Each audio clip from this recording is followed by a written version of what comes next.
قال رسول الله صلى الله عليه وسلم كان ملك في من كان قبلكم وكان له ساحر নবীজি সাল্লাল্লাহু আলাইহি ওয়াসাল্লাম বলেন অতীত যুগে একজন বাদশা ছিল সে ছিল অত্যন্ত ভয়ঙ্কর জালিম স্বৈরাচার ক্ষুধাদ্রোহী নাস্তিক ওয়াকানা লাহু সাহিরুন তার একটা জাদুকর ছিল তাকে সাহায্য করত বুড়া যখন এই জাদুকর বুড়া হয়ে গেছে ফাকালা লিল মালিক ফাবাআত ইলাইয়া গুলামান উআল্লিমুহু সিহরা বাদশাকে তখন এই জাদুকর বলল বাদশা আমি বৃদ্ধ হয়ে গেছি যে কোনো মুহূর্তে মারা যেতে পারি আমাকে একটা ছেলে দেন বালক ছেলে যাকে আমার জাদু বিদ্যা শিখায়া পারদর্শী বানাইব আপনার রাজ্যে সহযোগিতা করবে ফাবাআত ইলাইহি গুলামান ইউআল্লিমুহু বাদশা তার কাছে একটা বালক পাঠাইছে একটা ছেলে পাঠিয়ে দিয়েছেন এই জাদুকরের কাজ হলো এই বালককে জাদুবিদ্যা শিখাইবে তার সমস্ত খরচ রাষ্ট্রীয় কোষাগার থেকে ব্যবস্থা করা হবে ওকানা ফি তরিকিহি ইযা সালাকা রাহিবুন কিন্তু আশ্চর্য ব্যাপার এই ছেলে যে রাস্তা দিয়া জাদুকরের কাছে জাদুবিদ্যা শিখতে যায় যাওয়ার পথে রাস্তার মাঝে ওই জমানার সত্য ধর্ম ঈসাই ধর্ম ওই ধর্মের একজন বড় আল্লাহর ওলি যাকে রাহিব বা পাদ্রী বলা হয় রাহিব বা পাদ্রী হলো তারা যারা দুনিয়াতে কোনো বিয়ে শাদী করে নাই দুনিয়াদারি করে নাই শুধু এক জায়গায় বসে বসে জীবনের প্রত্যেকটা মুহূর্তে আল্লাহ আল্লাহ জিকির করে আল্লাহর ধ্যান মগ্ন থাকে যেহেতু তখন পর্যন্ত নবীজির জন্ম হয় নাই নবীজির যেহেতু জন্মই হয় নাই নতুন নবুয়ত আসে নাই তখন পর্যন্ত ঈসা নবীর ধর্ম সত্য ধর্ম তখন পর্যন্ত প্রচলিত ঈসা নবীর ধর্মের অনুসারী একজন ওলি বুজুর্গ এই বাদশা রাজ্যের ভিতরে এই রাস্তার পাশে বসে বসে আল্লাহর ধ্যানে মগ্ন কিন্তু বাদশা জানে না ওয়াকানা ফি তরিকিহি ইযা সালাকা রাহিবুন বালক যখন এই রাস্তা দিয়া জাদুকরের কাছে যাইতো দেখতে পাইল রাস্তার কিনারায় একজন আল্লাহর ওলি বসে বসে ধ্যান মগ্ন আছেন ফাকাআদা ইলাইহি বালক তখন সেই পাদ্রীর কাছে চলে গেলেন একটু বসলেন ফাসামিআ কালামাহু ফাআজাবাহু ফাসামিআ কালামাহু ফাআজাবাহু বালক যখন সেই পাদ্রীর কাছে গিয়ে বসছেন আল্লাহর ওলির দরবারে বসছেন আল্লাহর ওলি আসমানি কালামের কথা বলে তাওহীদের কথা বলে রিসালাতের কথা বলে আখিরাতের কথা বলে আল্লাহর ওলির এই কথাগুলি বালকের বড় পছন্দ হয়ে গেছে ফাআজাবাহু তার মনে ভালো লাগছে যখন ভালো লাগছে বালক মনে মনে সিদ্ধান্ত নিয়েছে আমি এই আল্লাহর দরবার ওলির দরবার থেকে যে শিক্ষা অর্জন করেছি আমি এই আল্লাহর ওলির ধর্ম গ্রহণ করব জাদুকরের ধর্ম আমি গ্রহণ করব না আল্লাহু আকবার আরে জোরে বলেন আল্লাহু আকবার ইন্নাল্লাযীনা আমানু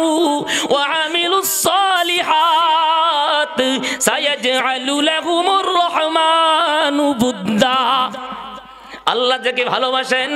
দুনিয়ার কোনো মানুষ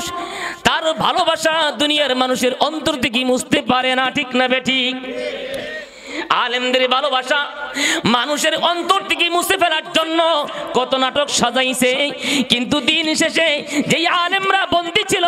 ওই আলেমদের জন্য মানুষ জীবন দিতে রাজি কিন্তু যেই মানুষগুলি চেয়ারে ছিল ওই মানুষগুলির নাম মানুষ মুখে নিতে রাজি না ইন্নাল্লাযীনা আমানু ওয়া আমিলুস সালিহাত সায়াজআলু লাহুমুর রহমানু বুদ্দা আল্লাহর ওলির প্রেম এই বালকের ভিতরে ঢুকছে কারণ কি? আল্লাহর ওলি তো আল্লাহর কথা বলেন। এই জন্য এই বালকের কলিজার ভিতরে আল্লাহর ওলির প্রেম ঢুকায় দিয়েছেন যিনি, তিনি হলেন আল্লাহ। তো আল্লাহর ওলির কাছে গেছে, কথা ভালো লাগছে। এখান থেকে কিছু সময় লেট করে যখন জাদুকরের আসরে যায়, জাদুকর জিজ্ঞেস করে লেট হয়েছে কেন? কষ্ট লাগতেছে। প্যান্ডেলের বাহির থেকে কোনো আওয়াজ যেন আমার কান পর্যন্ত না আসে, ইন্তেজামিয়া কমিটিকে বিশেষভাবে অনুরোধ করছি। তো জাদুকরের দরবারে গেছে, জাদুকর জিজ্ঞেস করে বালক আসার কথা ছিল, আগে লেট হলো কেন? এইভাবে এই কথা বলে জাদুকর বালক প্রহার করছে। তো প্রহার করছে, বালকের ভিতরে ভয় ঢুকে গেছে। বালক এসে আল্লাহর ওলির কাছে নালিশ করছেন, আল্লাহর ওলি, আপনার দরবার থেকে আসমানি কিতাবের ইলম অর্জন করার পর আমি যখন জাদুকরের দরবারে গেলাম, জাদুকর আমাকে লেট হওয়ার কারণে প্রহার করছে, আমি কিভাবে এখন কি করব? আল্লাহর ওলি বললেন, ইযা খাশিতা সাহিরা, যদি তুমি ভয় করো যে জাদুকর তোমাকে প্রহার করবে, ফাকুল হাবাসানি আহলি, হাবাসানি আহলি, জাদুকরকে বলবা, ও জাদুকর, বাসার থেকে আসতে লেট হইছে, এই জন্য আপনার দরবারে পৌঁছতে লেট হইছে। ওই দেখাসি তাহলাকা, আর যদি ভয় করো তোমার পরিবারের মানুষ তোমাকে প্রহার করবে, ফাকুল হাবাসানি সাহির, আমি জাদুকরের দরবার থেকে রওনা করতে লেট হয়েছে, এই জন্য পরিবারের কাছে পৌঁছতে আমার লেট হয়েছে। খবরদার, খবরদার, জাদুকরের কাছে আর পরিবারের কাছে আমি পাদ্রীর কোনো তথ্য দিতে পারব না। কারণ যদি বাদশাহ জানে যে এখানে একজন সত্য ধর্ম অনুসারী আল্লাহর ওলি আছে, তাহলে বাদশাহ তারে রাখবো।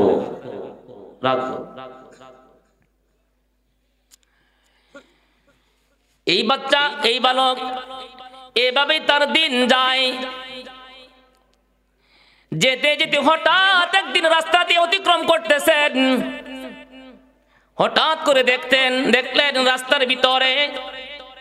বিরাট বড় একটা ভয়ঙ্কর প্রাণী, দাব্বাতুন আযীমা হাবাসাহুন নাস। গিয়া সত্য ধর্ম অনুসন্ধান করতেছি, আসমানি কালাম শিখতেছি, আবার জাদুকরের কাছে গিয়া জাদুবিদ্যাও শিখতেছি। আজকে প্রমাণ করব, আমি প্রমাণ করে বুঝতে পারবো জাদুকর সত্য নাকি পাদ্রী সত্য। এই কথা বললেন বালক, আল্লাহ আজকে আমি জানতে চাই, আমি বুঝতে চাই জাদুকর সত্য ধর্মের উপর আছে নাকি আপনার পাদ্রী সত্য ধর্মের উপর আছে। এটা আজকে আমি পরীক্ষা করব, পরীক্ষা করে জানতে চাই কে সত্য ধর্মের উপর আছে, আমি তার উপরে সিদ্ধান্ত নিব। কি পরীক্ষা? ফাআখাযা হাজারান, এই রাস্তার মাঝে যদি একটা বাঘ শুয়ে থাকে, ছোট্ট একটা পাথর যদি আপনি বাঘের শরীরে নিক্ষেপ করেন, বাঘ মারা যাবে তো? কথা বলেন। একটা দুরাশাব যদি শুয়ে থাকে, একটা পাথর, ছোট্ট একটা পাথর মিললে মারলো কি দুরাশাব মরবো? যখন এই বালক দেখলেন রাস্তা ব্লক হয়ে গেছে একটা ভয়ঙ্কর প্রাণীর কারণে, ফাআখাযা হাজারান, ছোট্ট একটা পাথরের টুকরা তার হাতের ভিতরে নিলেন, ফারামাহু, ছোট্ট একটা পাথরের টুকরা সেই ভয়ঙ্কর প্রাণীর দিকে নিক্ষেপ করে বললেন, আল্লাহ যদি পাদ্রীর ধর্ম সত্য হয়